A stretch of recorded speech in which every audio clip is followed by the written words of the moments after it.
Bonsoir, mesdames et messieurs. Un nouveau type de party fait rage à Montréal, les raves.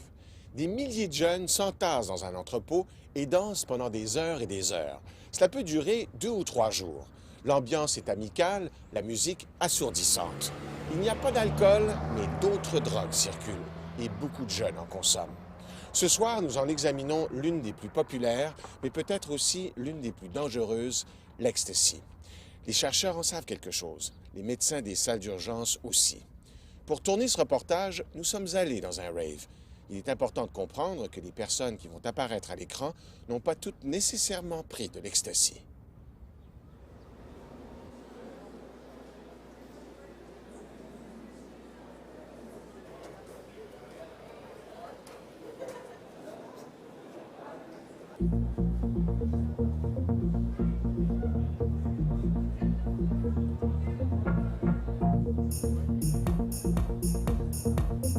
C'est un espèce d'endroit magique où pas mal de choses sont permises. Donc c'est s'habiller d'une manière extravagante. C'est des gens qui sont habillés complètement normalement d'habitude, qui se retrouvent là et qui peuvent se transformer en quelque chose d'autre, en des personnages extraordinaires. Et l'ambiance est très pacifique, contrairement à des clubs où il y a de l'alcool. Les raves, il n'y a pas d'alcool et c'est une ambiance très fraternelle où les gens sourient. On est là dans les raves justement pour c'est notre espace, c'est comme l'espace intersidéral de la semaine si tu veux là, tu sais comme tu te mets à danser, tu pars en transe à un moment donné, tu sais comme t'as même plus chaud, ton cœur suit le beat de la musique, puis tu t'amuses, tu danses dans ta tête, puis c'est bien. Les soirées rave vibrent au son de la musique techno. Pour un bon nombre de participants, le rave est aussi intimement lié à une drogue, l'ecstasy. Il y a 75% du monde ici dans la soirée qui est sous l'effet d'un psychotrope, c'est certain. L'ecstasy surtout, les speeds. La journaliste culturelle Nora Ben Sadoun a beaucoup écrit sur le phénomène rave et sur l'ecstasy. L'ecstasy, c'est un déclencheur de choses. C'est un peu comme une porte qui peut être ouverte pour mieux percevoir les choses. Et c'est un peu le corollaire de la culture rave au départ. Un peu comme le pot peut être associé au reggae ou la cocaïne au jazz. Ou, chaque musique, chaque mouvement musical a une drogue qui est associée. On peut dire que la culture rave, c'est l'ecstasy qui est associée. L'ecstasy se consomme sous forme de comprimés. L'ingrédient actif est le méthylène dioxyméthamphétamine, ou MDMA. Lorsque le MDMA atteint le cerveau, il y déclenche une véritable tempête chimique. Certaines substances, comme la dopamine et la sérotonine, deviennent plus abondantes dans les cellules du cerveau. Ces substances, ou neurotransmetteurs, sont les agents qui permettent la transmission de l'influx nerveux d'un neurone à l'autre.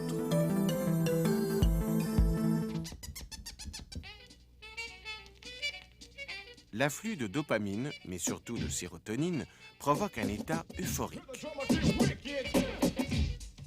Vous, comment vous sentez-vous quand vous prenez de l'ecstasy? L'ecstasy, je sais pas, moi, ça relaxe, je me sens comme dans un autre monde. Le feeling du toucher, il est excellent, comme je peux faire un massage. Ouais, je sais pas comment expliquer ça, c'est super. Je sens comme sur un nuage. T'as plus de chaussettes, tu parles plus. C'est associable. Ça te rend bien, quand t'es plus gêné, t'as pas aucune crainte, t'aimes tout le monde dans le fond. Est-ce que tu as pris quelque chose ce soir? Oui, Quoi? de l'ecstasy Pourquoi? pour mieux danser. Puis danser plus longtemps parce que c'est le fun.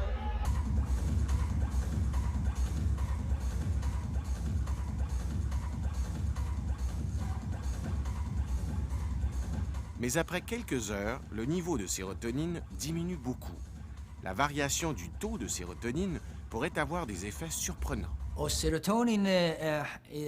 La sérotonine est une sorte de substance universelle.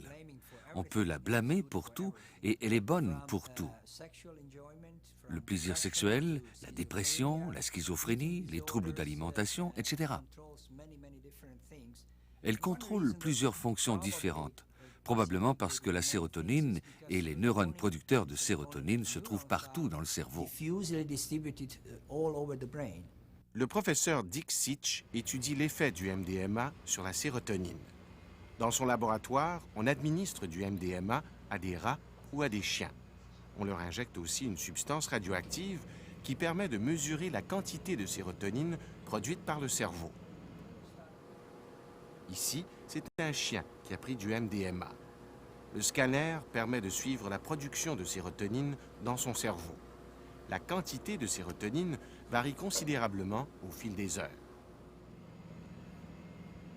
Ces images sur écran d'ordinateur représentent des coupes du cerveau du chien. On peut voir que la production de sérotonine était 3 fois plus élevée 1 heure après la prise du MDMA qu'avant le traitement. Par contre, 5 heures après la prise de MDMA, la production de sérotonine était 27 fois plus faible que sans prise de drogue.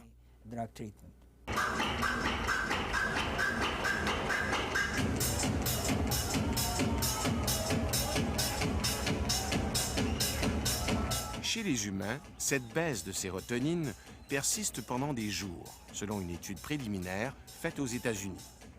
Même après 3 semaines sans drogue, la production de sérotonine n'était pas revenue à la normale chez les consommateurs d'ecstasy.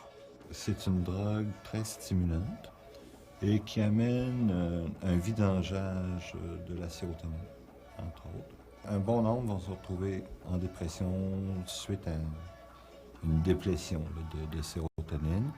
Il y a un phénomène qui est décrit, qui est le crash.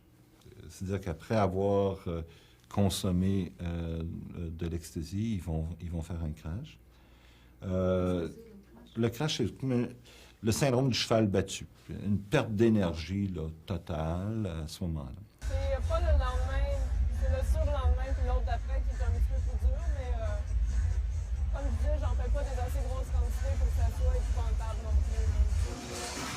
Plus inquiétant encore, chez certains animaux, le MDMA cause des dommages durables au cerveau.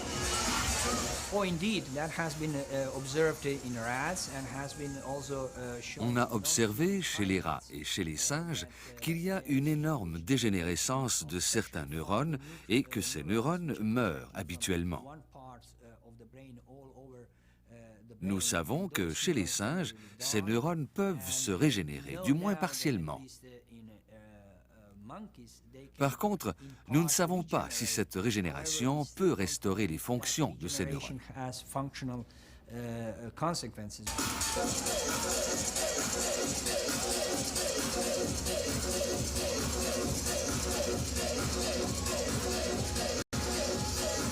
Et là, on se rend compte dans des recherches scientifiques très pointues qu'il y a possiblement des dommages qui se font au niveau des neurones. Est-ce que ça t'inquiète, ça? C'est sûr que ça m'inquiète. Moi, les formations qu'on me donne là-dessus, j'ai aucune idée si c'est biaisé. Je peux pas faire comme c'est ça que je trouve plat. Il faudrait être honnête une fois pour toutes. La consommation d'ecstasy déclenche parfois des problèmes psychiatriques sérieux. En 4 ans, le psychiatre Jean-Yves Roy a traité 14 personnes qui ont fait des psychoses après avoir pris de l'ecstasy.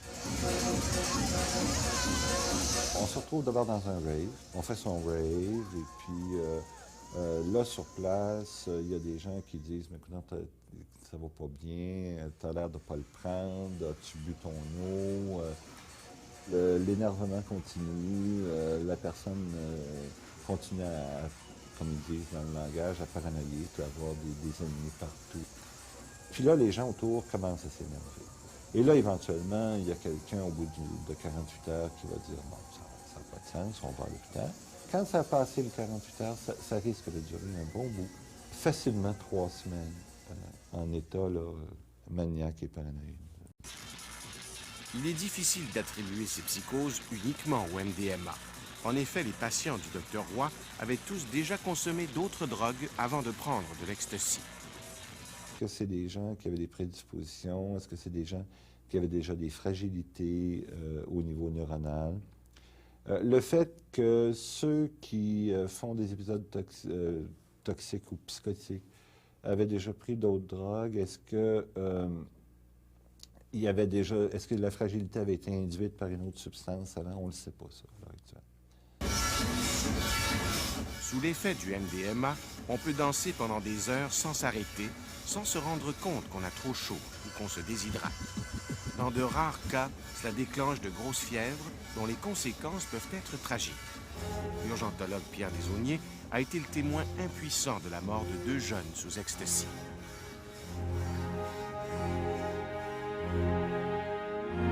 Donc, parce qu'on sait que la fièvre, plus l'agitation, plus toute l'activité motrice qu'ils ont eue en dansant, ça va détruire une partie de leurs muscles. Puis que les pigments qui sont relâchés par ces muscles-là vont se mettre à circuler. Puis ces pigments-là vont venir un peu bloquer les reins, si on peut simplifier.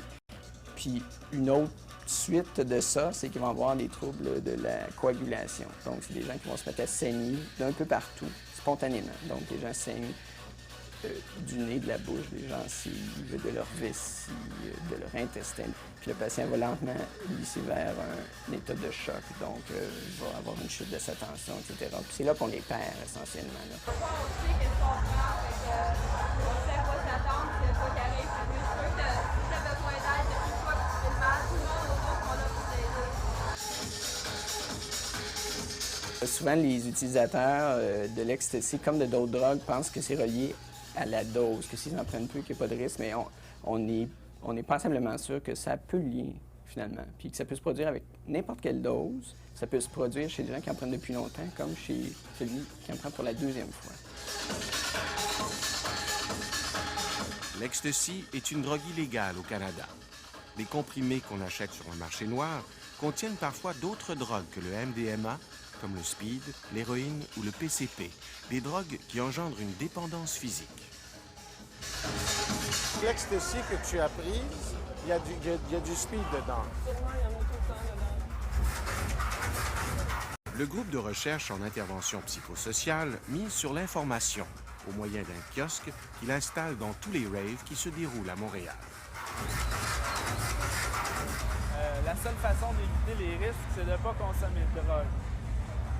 Mais si la personne décide d'en prendre quand même, on veut lui donner les outils nécessaires pour qu'elle prenne les décisions logiques pour que ça soit le moins dangereux possible. On ignore encore si le MDMA cause des dommages permanents au cerveau chez les humains. Pour cela, il faudrait pouvoir faire l'autopsie de personnes qui ont consommé du MDMA pendant leur vie. En attendant, même si on ne prend pas d'ecstasy, on peut danser avec plaisir au rythme de la musique techno.